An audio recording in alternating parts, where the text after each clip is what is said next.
Welcome to this explainer. Look, if you've ever built an AI agent that looked absolutely brilliant in a 5-minute demo, only to completely fall apart the second you deployed it to production, well, you are definitely not alone. It's frustrating, right? Today, we are going to fix that. We're fundamentally shifting how we think about building these workflows by diving into stateful agents. Specifically, we'll look at why it's time to stop building with chains and start building with graphs. Quick look at the roadmap for today. We are covering the limits of linear chains, checking out the graph alternative, diving into state and conditional routing, unpacking why cycles actually matter, building a workflow together, and wrapping up with the trade-offs. So let's jump right in. Section 1. The limits of linear chains. Let's talk about why the old way of building agents is causing so many massive headaches in production. So, early agent workflows leaned really heavily on linear chains. You know the drill. It forces this super strict step 1, step 2, step 3 execution model.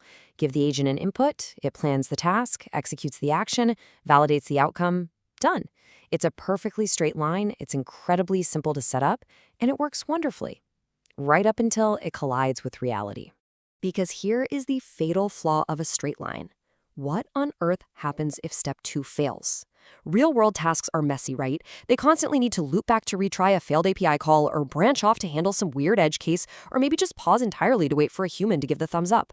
A straight line literally cannot represent that level of complexity.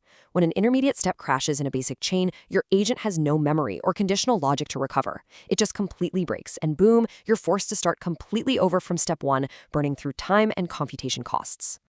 Which brings us to section 2. Visualizing the graph alternative. By changing the underlying geometry of our workflow, we fundamentally change what our agents are capable of doing. To fix this, we borrow a classic concept from computer science, the graph. In a graph-based workflow, we break everything down into 2 core concepts. First, we've got our nodes. Think of these as individual, highly specialized units of work, like a distinct function executing a search or a model generating text. Second, we have our edges. These are the rules defining exactly what happens next. And here's the real game changer. Edges aren't forced to just rigidly point forward. They can actually loop back on themselves or branch out based on specific conditions. When you visualize this, you'll see how edges don't just march forward from a planner to an executor. They fan out to different tool nodes. And, most importantly, they can route backward. If a tool fails, an edge can gracefully loop the flow right back to the executor, or even all the way back to a replanner. You're building this dynamic web of possibilities rather than a fragile, brittle pipeline. Moving into section 3, state and conditional routing. To make all these dynamic edges work without turning into total chaos, we need a reliable brain for our operation. Back in the early days, a lot of us tried to just use the running chat history as the agent's entire memory. Honestly, absolute disaster for complex tasks. Instead of relying on a giant, messy chat log, a stateful graph architecture uses a centralized state object. Think of this as a dedicated memory structure that records the exact pinpoint progress of a task. It explicitly tracks the current stage, the execution history, how many times we've retried a specific step, any error flags that popped up, and the actual structured data we've extracted along the way. And because of that state object, routing the execution becomes totally deterministic. When your agent hits a fork in the road, we don't just dump the entire chat log into the AI's context window and ask it to guess what it should do next. That's super expensive and incredibly error-prone. Instead, a conditional edge just reads a specific field right out of our state object, like checking an error flag or a retry count, and it routes the execution based on that. The transition becomes a hard-coded rule based on the state. You get total control. Section 4, why cycles actually matter. So, how does this actually translate into real-world resilience? This is exactly where graphs leave chains in the dust. Let's think about a generic draft and review loop. Step 1 is a node that drafts a document. Step 2 is a node that reviews that draft against some strict criteria. Step 3 is our conditional edge.